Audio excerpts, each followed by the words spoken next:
El servicio es algo interesante en la vida del cristiano. Es muy interesante porque es una muestra en cierto sentido de quiénes somos, de qué creemos, de para qué vivimos y cosas así, ¿verdad? Y a veces cuando alguien nos pide, a ver, mostrame tu servicio o mostrame algo, pareciera que se está metiendo en mi privacidad, ¿verdad que sí? ¿Y vos quién sos para preguntarme? O si nos pregunta alguien, ¿vos orás o algo por el estilo? ¿Y a vos qué te importa? Es con el Señor, mi trato personal con Él. Pero la vida cristiana no es individual, es de un cuerpo. Y todos dependemos unos de otros. Y el Señor nos dio dones y talentos a cada uno para que nos sirvamos entre nosotros. Y cada vez que hay alguien que no está sirviendo, el cuerpo tiene problemas, se encuentra en problemas. ¿Por qué? Porque somos como un auto que trata de andar con 3 ruedas. Es como comer con dientes menos, ¿verdad? Y estamos ahí masticando y no hay dientes, ¿verdad? Es algo así. El servicio es demasiado importante. Cada vez que tenemos personas, miembros de la iglesia, creyentes, que afirman ser creyentes, que no están sirviendo, la iglesia comienza a sufrir. Y quiero invitarles a abrir sus Biblias en Juan 19. Y vamos a hablar del servicio y que probablemente a veces tenemos el servicio cristiano envuelto en una esfera romántica que no es tan real. Mientras buscan en sus Biblias, permítanme una ilustración personal. Muchos aquí conocieron a mis padres. Yo estoy en esta iglesia desde que era adolescente. Muchos conocieron a mis padres. Mi papá falleció en enero de este año, mi mamá en el 2014. Y muy pocas veces yo vi llorar a mi papá. Muy pocas veces. Probablemente la mayoría puede decir que a los hombres no se nos ve llorar muy a menudo, ¿verdad? Pero sucede también. Y si bien yo realmente ni siquiera recuerdo si mi papá lloró antes del fallecimiento de mi mamá alguna vez, recuerdo yo una escena en particular. Ahora y yo estábamos casados recién hacía 2 años y yo estaba todavía en proceso de tesis para terminar mi carrera de teología. Y yo cada tanto me iba a casa de mi papá porque ahí trabajaba en la computadora, o sea, ¿viste? Seguimos siendo garrapatas en la casa de nuestros padres. Bueno, yo seguía yéndome ahí para hacer mis trabajos y demás. Y en una ocasión me acuerdo perfectamente todos los detalles. En una ocasión me fui para seguir haciendo mi trabajo ahí de tesis y mi papá estaba viendo tele ahí en la sala, yo estaba en la computadora trabajando y mi mamá viene y me pregunta si quería comer algo. Las mamás siempre tratando de darnos de comer, ¿verdad?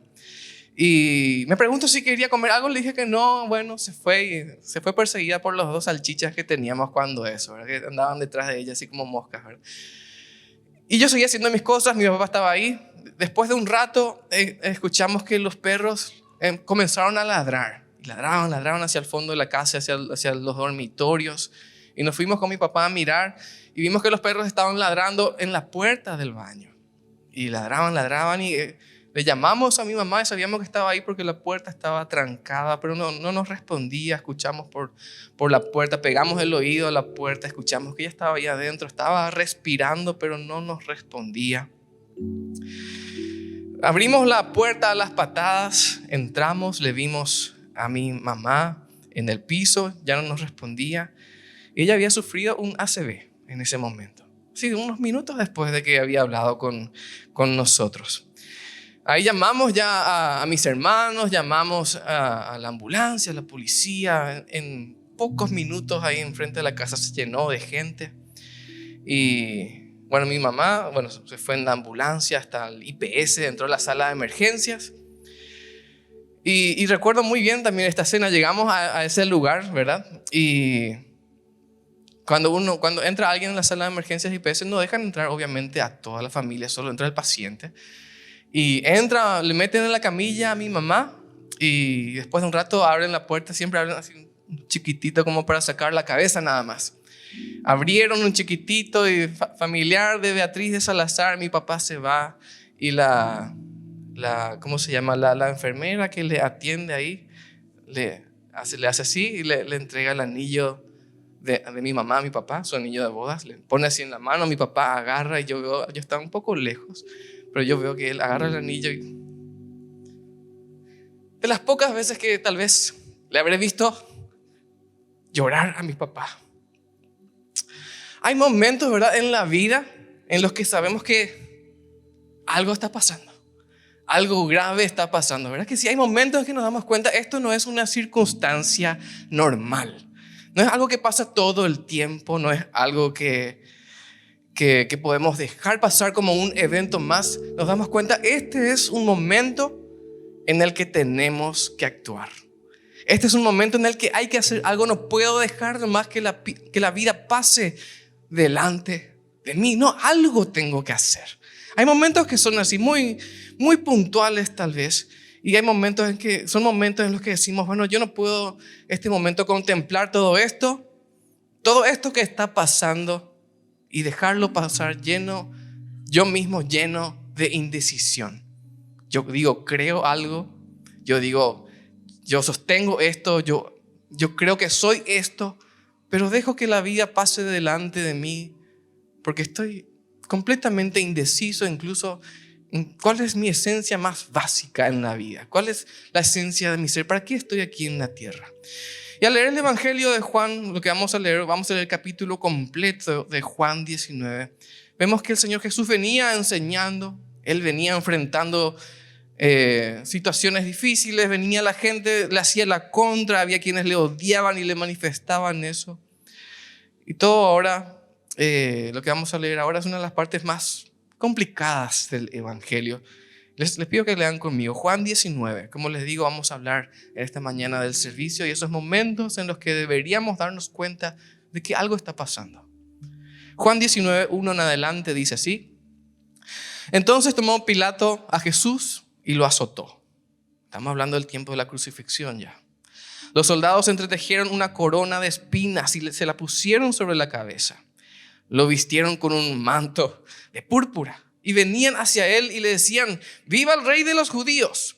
Y le daban bofetadas.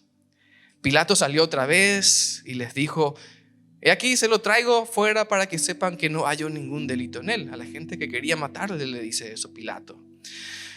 Entonces Jesús salió llevando la corona de espinas y el manto de púrpura. Y Pilato les dijo: he aquí el hombre. Cuando lo vieron, los principales sacerdotes y los guardias gritaron diciendo: crucifícalo, crucifícalo. Y les dijo Pilato: tómenlo ustedes y crucifíquenlo, porque yo no hallo ningún delito en él. Y los judíos le respondieron: nosotros tenemos una ley y según nuestra ley él debe morir porque se hizo a sí mismo hijo de Dios. Cuando Pilato oyó esta palabra, tuvo aún más miedo. Entró en el pretorio otra vez y le dijo a Jesús: ¿de dónde eres? Pero Jesús no le dio respuesta. Entonces le dijo Pilato: ¿a mí no me hablas? ¿No sabes que tengo autoridad para soltarte y tengo autoridad para crucificarte? Respondió Jesús: no tendrías ninguna autoridad contra mí si no te fuera dada de arriba. Por esto, el que me entregó a ti tiene mayor pecado. Desde entonces Pilato procuraba soltarle, pero los judíos gritaron diciendo: si sueltas a este, no eres amigo del César. Todo aquel que se hace rey se opone al César. Cuando Pilato oyó estas palabras, llevó a Jesús afuera y se sentó en el tribunal, en el lugar llamado el Enlosado, en hebreo Gabata. Era el día de la preparación de la Pascua y como el mediodía. Entonces dijo a los judíos: he aquí su rey. Pero ellos gritaron diciendo: fuera, fuera, crucifícalo. Pilato les dijo: ¿he de crucificar a su rey? Respondieron los principales sacerdotes: no tenemos más rey que el César. Y con esto entonces lo entregó a ellos para que fuera crucificado. La crucifixión de Jesús. Tomaron pues a Jesús y él salió llevando su cruz hacia el lugar que se llama de la calavera y en hebreo Gólgota. Allí lo crucificaron y con él a otros dos, uno a cada lado, y Jesús estaba en medio. Pilato escribió y puso sobre la cruz un letrero en el cual fue escrito: Jesús de Nazaret, Rey de los judíos. Entonces muchos de los judíos leyeron este letrero porque el lugar donde Jesús fue crucificado estaba cerca de la ciudad y el letrero estaba escrito en hebreo, en latín y en griego. Los principales sacerdotes de los judíos le decían a Pilato: no escribas Rey de los judíos, sino este dijo: soy Rey de los judíos. Pilato respondió: lo que he escrito, he escrito. Cuando los soldados crucificaron a Jesús, tomaron los vestidos de él e hicieron 4 partes, una para cada soldado. Además, tomaron la túnica, pero la túnica no tenía costura, era tejida entera de arriba a abajo. Por esto se dijeron uno al otro: no la partamos, más bien echemos suertes sobre ella para ver de quién será. Y esto sucedió para que se cumpliera la escritura que dice: repartieron entre sí mis vestidos y sobre mi vestidura echaron suertes. Y así hicieron los soldados. Junto a la cruz de Jesús estaban su madre, la hermana de su madre, María, esposa de Cleofas, y María Magdalena.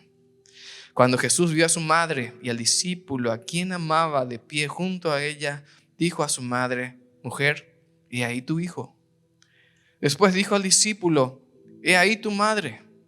Y desde aquella hora el discípulo la recibió en su casa. Después de esto, sabiendo Jesús que ya todo se había consumado, para que se cumpliera la escritura, dijo: tengo sed. Había allí una vasija llena de vinagre. Entonces pusieron en un hisopo una esponja empapada en vinagre y se la acercaron a la boca. Y cuando Jesús recibió el vinagre, dijo: consumado es. Y habiendo inclinado la cabeza, entregó el espíritu. Entonces los judíos, por cuanto era el día de la preparación, y para que los cuerpos no quedaran en la cruz en el sábado, pues era el gran sábado, rogaron a Pilato que se les quebraran las piernas y fueran quitados. Luego los soldados fueron y quebraron las piernas al primero y después al otro que había sido crucificado con él. Pero cuando llegaron a Jesús, como lo vieron ya muerto, no le quebraron las piernas. Pero uno de los soldados le abrió el costado con una lanza y salió al instante sangre y agua. Y el que lo ha visto ha dado testimonio, y su testimonio es verdadero. Él sabe que dice la verdad para que ustedes también crean.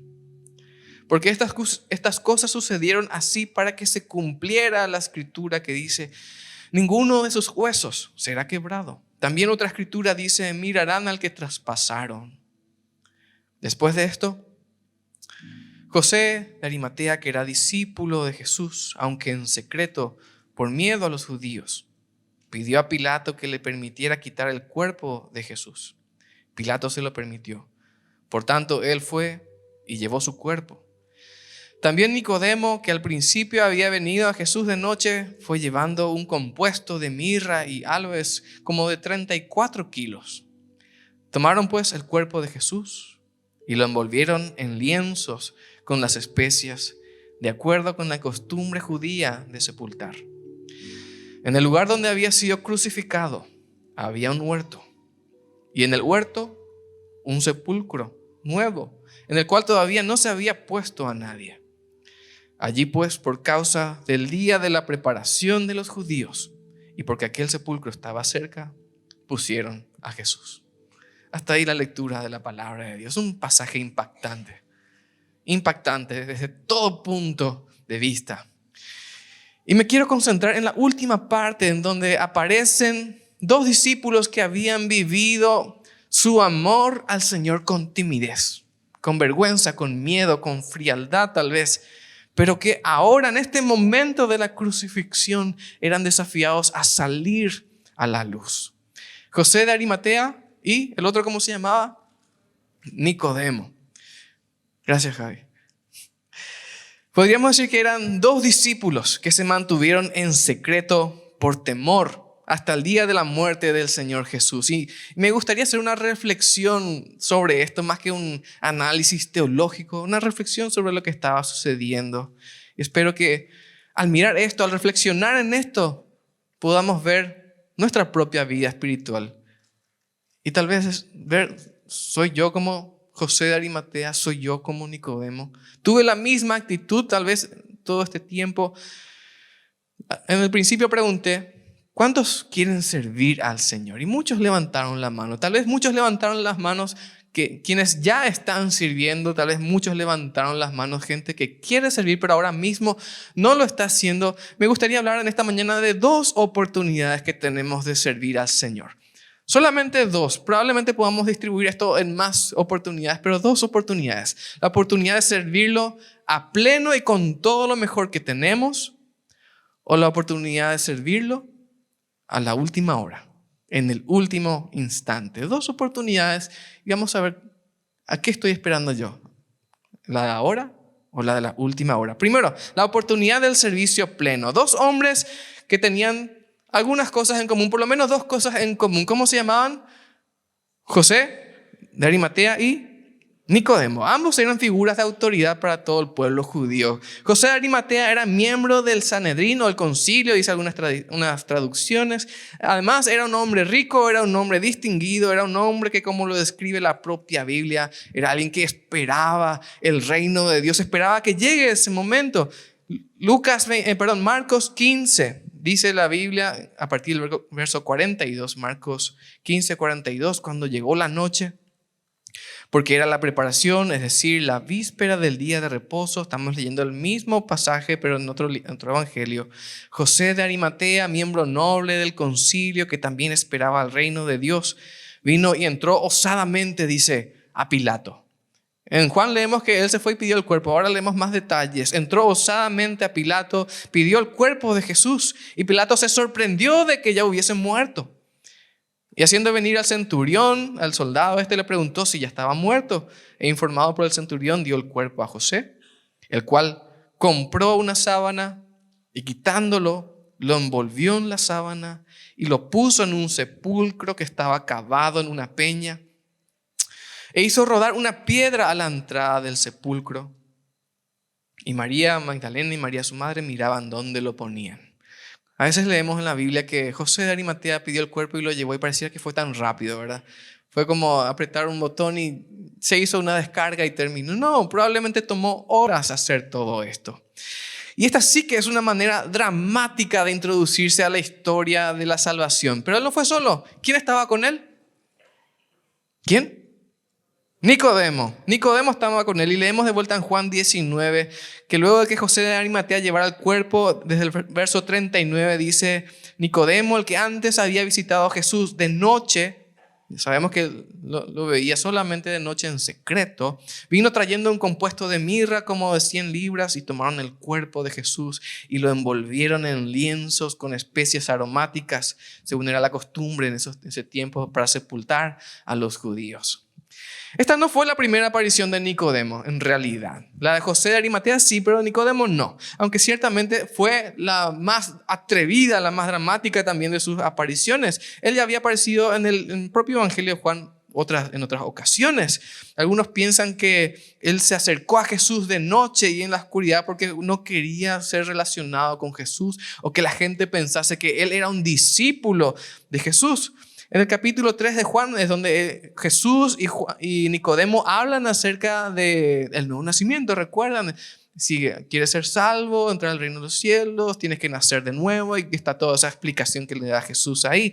Luego aparece Nicodemo de vuelta en el capítulo 7 de Juan, pero esta vez en una reunión de fariseos, de las autoridades, podríamos decir. Y leemos Juan 7 desde el verso 48.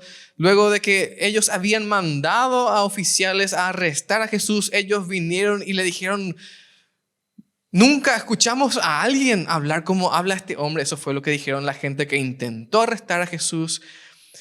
Los fariseos responden, Juan 7:48, ¿acaso ha creído en él alguno de los gobernantes o de los fariseos? Esta gente no sabe la ley, es maldita. Les dijo Nicodemo: el que vino al de noche, otra vez se resalta que vino de noche, el cual era uno de ellos. ¿Juzga acaso nuestra ley a un hombre si primero no le oye y sabe lo que ha hecho? Y respondieron los fariseos y le dijeron: ¿eres tú también Galileo? Escudriña y ve que de Galilea nunca se ha levantado profeta. Esto fue directamente decirle a Nicodemo: ignorante, ¿sos también vos un ignorante? ¿Sos también uno de ellos? Entre paréntesis, también le estaban diciendo: ¿estás con nosotros o estás en contra de nosotros? ¿Cuál es tu postura? Vemos que ambos, tanto José como Nicodemo, tuvieron magníficas oportunidades para servir al Señor en su momento. Lo conocían, le habían visto, habían estado con él. Ambos conocían sus enseñanzas, ambos lo estaban siguiendo, aunque sea de una manera secreta, escondida, en la oscuridad, como se dice. Y aquí es donde yo me pongo a reflexionar y aquí es donde me gustaría que podamos todos mirar brevemente nuestras vidas también. Yo veo algunas similitudes entre estos hombres y mi propia vida, y tal vez alguien más aquí se sienta identificado con lo que hacían tanto José como Nicodemo. Todos aquellos que conocemos la palabra de Dios, podríamos decir todos los que estamos acá, todos aquellos que conocemos la palabra de Dios, tenemos la ocasión en el presente, la oportunidad en el presente para servir al Señor. Todos. Pero muchos no lo hacemos. Así de sencilla, no lo hacemos. O no lo hacemos tal vez como sabemos que podríamos hacerlo. Es como a veces se le pregunta a alguien, ¿a vos te sale bien tal cosa o cocinar tal cosa? Y sí, te dice un sí agudo, ¿verdad? Porque le sale. Pero no es que le sale, qué bruto cómo le sale, ¿verdad? Y en la iglesia, ¿vos servís al Señor? Sí, ¿verdad? ¿Y qué haces? Me voy al culto, me voy a la iglesia. Escucho música cristiana, tal vez algunos digan, y eso ya es como una religión pareciera a veces. Muchos somos miembros de la iglesia por muchos años. Algunos capaz somos miembros de la iglesia por décadas. Sin embargo, vemos continuamente la obra de Dios avanzar delante de nuestros ojos sin involucrarnos nunca en ella. O por lo menos involucrándonos lo menos posible. Es lo mínimo como para sobrevivir en la fe, como para que no me echen de la iglesia, como para no perder mi membresía, como para seguir diciendo, sí, yo soy cristiano y me voy a la iglesia. Lo más común es afirmar que no lo hacemos, ¿por qué? Por falta de, ya sé que todos van a decir la misma cosa, por falta de tiempo, ¿verdad? Ni siquiera hizo falta que yo diga, ¿no? Todos decimos lo mismo, ¿por qué no servimos al Señor? Por falta de tiempo, no tenemos tiempo para servir al Señor. Siempre van a haber más excusas. Por ejemplo, siempre van a haber personas que digan, no quiero servir porque no me gusta el liderazgo de la iglesia, no me gusta el pastor ni su peinado, no me gusta cómo habla, no me gusta cómo los materiales que se usan, no me gusta esto, aquello, lo otro. Y está bien, puede ser, pero la pregunta que tal vez deberíamos hacernos es, esa excusa que tenés ahora mismo tal vez en tu mente y corazón, ¿es lo suficientemente buena para presentarte delante de tu Creador cara a cara y decirle, esta es la razón por la cual no serví? No tuve tiempo, no me gustaba el pastor, no me gustaba el hermano que viene y se sienta a mi lado, no me gustaba lo que se comía, qué sé yo, cualquier cosa. ¿Será suficiente eso para justificarnos delante del Señor, para no haber trabajado para Él? Y permítame ahora hablar sobre la palabra trabajar brevemente. Esto no va a ser un estudio científico ni capaz ni bíblico, pero muchas veces yo siempre me refería al trabajo en la iglesia como trabajo. No sé si estoy haciendo bien o mal. Muchos probablemente van a decir, no es trabajo. Y de hecho que sobre eso les comparto que una vez alguien me dijo, no digas más trabajar en la iglesia. Yo siempre le dije trabajar, no sé si tengo la razón o no, pero siempre le dije trabajar y una vez alguien me dijo, no digas más trabajar porque no es trabajo, es servicio, es ministerio, es adoración, es ofrenda, y un montón de cosas más, ¿verdad? Cosas muy altamente espirituales, claro que sí. Y yo estoy de acuerdo con todo eso.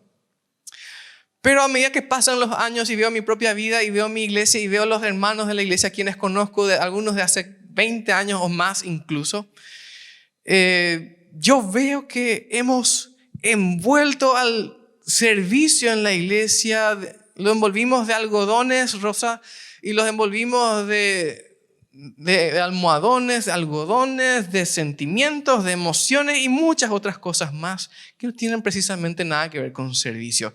¿A qué me refiero? Hoy día, para mucha gente, antes de servir al Señor, es primera necesidad, requisito básico, sentirme bien yo con Él, ¿verdad? Y si no me siento bien con esto que estoy haciendo, no voy a hacer. Si me gusta, entonces le voy a servir al Señor. Si no me gusta, no le voy a servir. Pregunto, ¿a en todos los trabajos hay cosas que no les gusta hacer, ¿verdad? Siempre hay algo que no nos gusta hacer. A mí me gusta enseñar y trabajé en un colegio unos cuantos años también y algo que yo odiaba hacer era planillas. Cómo les odio a las planillas. Pero enseñar me gustaba. Pero todo trabajo tiene partes que no dan gusto, ¿verdad? Siempre es así. ¿Y acaso el servicio al Señor va a ser diferente? Algunos dicen, no, si es forzado, si demasiado tengo que esforzarme ya para servir al Señor, no, mejor no hago porque no estoy haciendo con un buen corazón, ¿verdad? Ya estoy siendo hipócrita y no quiero ser hipócrita. Nos preocupa más ser hipócrita que no hacer nada. Y bueno, en resumen, envolvimos el servicio al Señor en una idea romántica de que todo tiene que ser lindo. El Señor tiene que abrir puertas, tienen que caer los muros y que me tengo que sentir bien y satisfecho. Y, hermanos, el Señor Jesús dijo, mi Padre hasta ahora trabaja y yo trabajo. Y de alguna manera, después de haber recubierto este ministerio de la iglesia entre algodones y sentimientos, tenemos que llegar nuevamente a la realidad y decir que el trabajo, o mejor dicho, el servicio es trabajo. Y se siente como trabajo. Sí, se siente como trabajo. Es esforzado, es sacrificado, es pagado también porque vamos a recibir salario por aquello que hagamos para el Señor. Y el trabajo no siempre es divertido.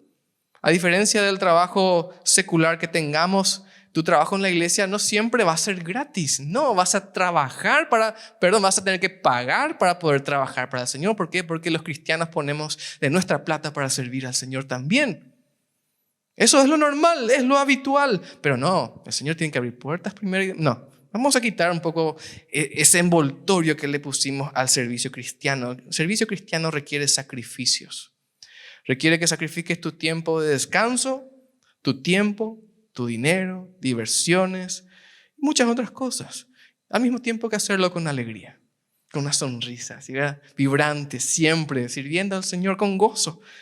Esa alegría viene de tu comunión con Dios. Y si no quieres servir al Señor, probablemente no hay comunión ahí. Es obvio. No somos científicos ni estamos armando una compleja fórmula o ecuación matemática. No. Vamos a mirar de vuelta a José de Arimatea y Nicodemo. Ambos querían servir al Señor y no lo hicieron. O por lo menos no lo hicieron hasta que llegaron los tiempos de densa oscuridad. De muy densa oscuridad. Y quiero preguntarte en este punto, ¿estás viendo la obra del Señor pasar delante de tus ojos sin hacer nada? ¿Estás viendo pasar la obra del Señor delante de tus ojos ya por 1, 2, 5 años, 10 años, 20 años, sin hacer nada? ¿O solamente viniendo al culto y nada más? Fuiste llamado a servir. Todos fuimos llamados a servir. Estás viendo incluso necesidades dentro de tu propia iglesia sin mover un solo dedo, o mover solamente un dedo como para poder después criticarle a los demás, que suele pasar también. No me gusta esto, no me gusta lo otro, por eso luego no hago. Tu oportunidad de servir está ahora mismo. Tenemos vacancias, muchas. Tenemos sillas libres, muchas. Tenemos ministerios, muchos. Afuera la necesidad abundante, los campos blancos, listos para la siega. Tu oportunidad de servir es ahora. ¿Cuánto más vas a esperar? Este es el momento del servicio pleno, cuando estamos bien, cuando podemos, cuando estamos a tiempo. Solemos decir en este momento cuando se hace esta pregunta, ¿vas a poder servir ya? El próximo sábado ya estás, pero trabajo. Tengo trabajo, tengo hijos pequeños, tengo cuentas, vivo lejos y muchas cosas más que son ciertas, está bien. Es cierto, yo entiendo que todo eso es cierto, pero la línea final es, si quieres trabajar, lo vas a hacer. Porque cuando queremos ir a la cancha nos vamos aunque llueva. Porque cuando queremos ir a un concierto nos vamos aunque tengamos que hacer 1 kilómetro de fila. Porque cuando queremos comprar algo, sea un teléfono, una tele o lo que sea, nos endeudamos hasta el cuello con tal de comprar eso que queremos. Pero servir al Señor requiere primero que nos sintamos bien. Y es muy normal, es normal que seamos así, pero la realidad bíblica es que fuimos llamados a una vida abundante que tiene por lo menos dos precios. El primero de los precios ya fue pagado, el Señor Jesús pagó tu precio, vos tenías que ser condenado al infierno, Jesús pagó, ya tenés eso de regalo, está bien, terminó, cerrado. El segundo precio que tenés que pagar en la vida cristiana, eso sí lo tenés que pagar vos, tengo que pagar yo, cada uno de manera personal, es el discipulado. ¿Qué dijo el Señor Jesús? El que quiera ser mi discípulo, ¿qué tiene que hacer? Tomar su cruz. Tomar su cruz. Y eso no quiere decir cargar al esposo a cuestas. No quiere decir mis problemas, mis cobradores. A veces decimos, no, mi cruz es toda esa gente que me molesta. No. Tomar tu cruz significa morir. Morir a uno mismo. Ya no vivo para mí, vivo para mi Señor. Eso es morir a uno mismo. Y si alguien piensa que servir al Señor siempre se va a sentir nada más que maravilloso, está equivocado. ¿Por qué? Porque servir al Señor tiene sacrificios. Tiene muchos sacrificios, pero tiene la mejor paga de todas. Mucho más de lo que puedas recibir aquí en esta tierra. ¿Qué requiere de tu parte? Fe. Requiere fe, realmente creer de todo corazón que esto que estoy haciendo va a tener su recompensa cuando me presente delante de mi Dios. Va a tener recompensa. Y el auto que lavaba yo día de por medio se va a quedar en esta tierra. El jardín que planté hasta las plantas más exóticas se va a quedar ahí también. Todo lo demás se queda en este lugar. Solo queda aquello que hemos hecho por el Señor. Y qué bueno sería que en esta mañana alguien diga, no tengo nada para el más allá. Voy a ponerme a trabajar y juntar tesoros en los cielos. Amén. Amén. Vimos que la oportunidad de servir al Señor está presente ahora. Ahora es tu oportunidad de servir a pleno. Tal vez ahora mismo puedes decir, bueno, ahora soy joven, tengo salud. No soy tan joven, pero puedo hacer muchas cosas tal vez todavía. Tengo mi vida por delante, puedo incluso todavía hoy día decidirme, me voy al seminario, voy a prepararme para ser pastor, quiero ser misionero y cosas mucho más atrevidas, más osadas aún. Los que no podemos tal vez hacer eso, bueno, tenemos mucho por hacer aquí también en este lugar. José de Arimatea y Nicodemo tuvieron esa oportunidad, la dejaron pasar y tuvieron que pasar también por algo muy triste, muy fuerte, que es la oportunidad del servicio, la segunda oportunidad del servicio, el servicio de las últimas horas, o el servicio de las últimas horas, podríamos decir. El primero era el servicio pleno. Le sirvo al Señor, Él estaba todo ahí, le sirvo con todo, con toda mi fuerza, con todo. A la última hora, José de Arimatea y Nicodemo tuvieron una oportunidad más para reivindicarse durante el ministerio de Jesús, durante la historia de la salvación, aunque les tocaron los momentos más difíciles de imaginar. Vamos a leer de vuelta, por favor, sus Biblias, tengan abiertas en el versículo 40, siempre en Juan 19, versículo 40. Y leemos: tomaron pues el cuerpo de Jesús. Esa parte sola luego ya tienen que quebrarnos completamente. El servicio de las últimas horas. Tomaron el cuerpo de Jesús. Lo envolvieron en lienzos con especias aromáticas, según es costumbre sepultar entre los judíos. Y en el lugar donde había sido crucificado había un huerto, en el huerto un sepulcro, donde nadie había sido puesto. Y allí, porque estaba cerca, pusieron a Jesús. Qué fácil es leer esto, ¿verdad? Vi que muchos incluso se emocionaron cuando yo contaba la historia de mi mamá y mi papá cuando falleció ella, ¿verdad? O incluso antes de que fallezca. Pero a veces leer este mismo pasaje nos resulta tan ligero, tan fácil de leerlo y releerlo, y que aquí dentro haya un témpano de hielo. Y que en nuestra mente esté la información correcta, sé las palabras en griego y todo. Conozco los comentarios de tal pastor, tal seminarista, lo que sea. Y puedo leer este pasaje en que se describe el cuerpo del Señor Jesús lastimado, sangrado, herido, con el costado abierto. Y leemos que es bajado de ese lugar y lo leemos como si fuese que estamos leyendo alguna noticia en algún diario viejo. Muchos no nos animamos siquiera a estar en un velorio, ¿verdad que es así? Especialmente cuando somos jovencitos, después de haber estado en muchos velorios ya entramos sin problema, pero cuando te toca entrar a tu primer velorio, tal vez de niño o adolescente, te paras en la puerta, ves el cajón, la gente llorando y decís, yo no quiero entrar. No quiero entrar, no quiero verle al muerto, muchas veces decimos, no quiero ver el cajón. Y tenemos miedo. A medida que nos animamos más a entrar, estamos más cerca ya del cajón, tal vez miramos de lejos, vamos perdiendo el miedo, nos acercamos un poquito más, pero tampoco queremos mirar al muerto y menos acercarnos a nadie.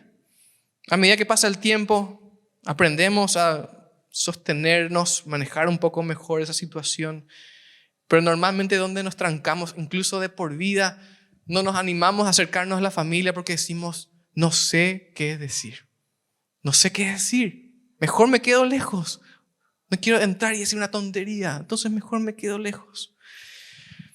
José de Arimatea, Nicodemo fueron y bajaron ese cuerpo. Y hasta creemos que pareciera ser fácil, pero no lo es. Tuvieron que intervenir ante las autoridades romanas, que eran casi sus enemigos, para pedir el cuerpo del Señor Jesús. Recuerden que ellos no seguían a Jesús por temor a los otros judíos. Ahora ya no les importó más nada. Hablaron con los romanos, con las autoridades. Fueron sabiendo que los otros les iban a criticar tal vez también. Ya leímos los detalles de esto sobre cómo ellos tuvieron que ir, pedir el cuerpo, cerciorarse. Fulano, anda a mirar a ver si ya se murió, no puede ser que esté muerto. Se fue a mirar, vino, sí, ya se murió, y la persona ahí esperando ese momento hasta que se haya confirmado la muerte del Señor Jesús. Sí, murió, bueno, vayan, bajen. También vayan y compren esto, aquello, lo otro. Van a necesitar un lugar donde enterrarle. ¿Dónde está ese lugar? Allá encontré un lugar. Y todos los que hayan pasado por la muerte de algún familiar saben que ese es un proceso largo, horrible, tedioso, burocrático. Ellos estaban en ese momento. Nicodemo había conseguido los elementos, dice, la mirra y los aloes, para cubrir con ellos el cuerpo del Señor Jesús, así como se hacía en ese tiempo. Y la Biblia no nos dice que esto lo hicieran ellos mismos, tal vez con sus propias manos. Es probable que ellos no hicieran eso por las cuestiones de su ley religiosa, que tenían que participar de la Pascua y todo lo demás. Pero al mismo tiempo es tan humano pensar que luego de haber perdido, de estar viendo a ese maestro crucificado, a quien amaban, admiraban con devoción, en quien habían comenzado a creer que ese hombre era Dios, teniendo su cuerpo herido, sin haber tenido el valor siquiera de acercarse a Él abiertamente como su maestro, como su Señor, como su Salvador. Es difícil pensar que no hubieran hecho ellos todo eso con sus propias manos. Quien más, quien menos ha visto alguna vez a alguien acercarse en un velorio al cajón y besar al difunto. La oportunidad de servicio de la última hora es dolorosa, es muy dolorosa. Y podría hablar sobre personas a quienes yo mismo conocí ya en sus últimos años, cerca ya de la muerte. Y muchos de ellos me dijeron en repetidas ocasiones cómo hubiese querido poder hacer más. Cómo hubiese querido haberle conocido al Señor antes para haberle servido mejor. O cómo a veces cuando invitamos a los adultos que compartan con los jóvenes, muchas veces nos dijeron lo mismo. ¿Cómo me hubiese gustado conocerle al Señor cuando tenía tu edad? Para que siendo joven, con tiempo, con recursos, servirle al Señor. Pero ahora soy viejo. Ahora soy viejo y apenas puedo irme a la iglesia. Apenas puedo caminar estas 2 cuadras. Apenas puedo mantenerme despierto para orar. Ya no leo ni mi Biblia porque mis ojos no dan. El servicio, la oportunidad de servicio de la última hora es dolorosa. Y muchas veces no es dolorosa por los achaques de la vida. Es dolorosa porque miramos atrás y vimos cuánto tiempo desperdiciamos. Cuántas cosas pudimos haber hecho y no hicimos. Por caprichosos, por perezosos, por holgazanes, por inmaduros, por cualquier otra cosa. Tal vez porque teníamos mal nuestras prioridades. Muchas pueden ser las razones. El servicio de la última hora es doloroso. José de Arimatea y Nicodemo lo vivieron en carne propia en vez de sentarse a los pies de Jesús y escuchar sus palabras. Ellos organizaron su funeral y su entierro. Y la pregunta para todos nosotros es: ¿estás con deseo de servir realmente? ¿Estás esperando que llegue ese momento de servirle con lo último de tus fuerzas? ¿O querés hacerlo ahora? Aquí y ahora. El Señor te llama. El Señor tiene una vida abundante, dice, para vos, que implica que vos le sirvas y que le pongas como prioridad y que realmente creas de todo corazón: no hay nada mejor para mí en esta tierra que servirle a mi Señor. Quiero preguntarte ya para terminar: ¿estás con deseo de servir? ¿Querés servir? Te invito a inclinar tu rostro para terminar en oración. Hasta el día de hoy el Señor nos tuvo paciencia, por eso estamos aquí. Hasta el día de hoy el Señor tiene para con nosotros misericordia, por eso estamos aquí. Hasta el día de hoy el Señor nos sigue invitando una vez más para que le sirvamos. ¿Qué vas a responderle a Él el día de hoy? ¿Qué le vas a responder? ¿Quieres servirle? ¿Quieres entregarte en adoración? ¿Quieres ser usado por Él? ¿Quieres conocerle de primera mano? ¿Experimentar su obra? El costo de esto es ser discípulo suyo, tomar tu cruz y seguirle contra viento y marea. Muchas veces ese viento y esa marea son nada más que nuestros propios deseos, nuestra propia voluntad, nuestros propios objetivos. El Señor dice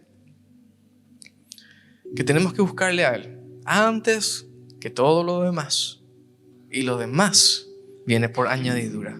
Si tu deseo es en esta mañana decirle al Señor: bueno, yo realmente hoy me doy cuenta que no te estoy sirviendo, o que te estoy sirviendo con lo mínimo, yo mismo sé que es lo mínimo lo que estoy haciendo, me doy cuenta de eso. Si el Señor te está mostrando eso ahora mismo, yo te quiero invitar a que hagamos juntos una oración que podríamos llamar de reconsagración, donde le decimos: yo quiero servirte con todo lo que tengo, con todo lo que soy, con lo mejor de mí. Hoy entiendo que tenés que ser mi prioridad. Hoy entiendo que tengo que hacer tesoros en los cielos y no en la tierra. Si ese es tu deseo, yo te invito a que ores conmigo esta oración. Padre y Dios nuestro, te doy gracias porque tu palabra me enseña, me desafía y me muestra mi realidad espiritual. Y en esta mañana escucho tu voz hablándome a mí, mostrándome claramente que no soy un buen siervo, que fui un siervo negligente. Y te pido perdón por eso. Te pido perdón. Y a partir de este momento yo quiero cambiar eso, Señor. Quiero ser un buen siervo, un siervo fiel. Quiero comenzar a ponerte como mi verdadera prioridad, no de labios para afuera, sino sinceramente que seas mi prioridad. Quiero servirte con todo lo que soy, con todo lo que tengo. Y te doy gracias por ser bueno y paciente conmigo. Y a pesar de que muchas veces te dije que no, hoy me estás llamando otra vez. Y hoy yo quiero decirte que sí. Yo quiero responder sí a este llamado. Quiero ser un siervo obediente, fiel a ti.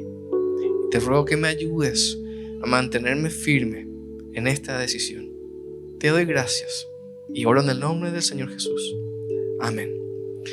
Amén, hermanos. Lugares donde servir a nuestro Señor hay muchos.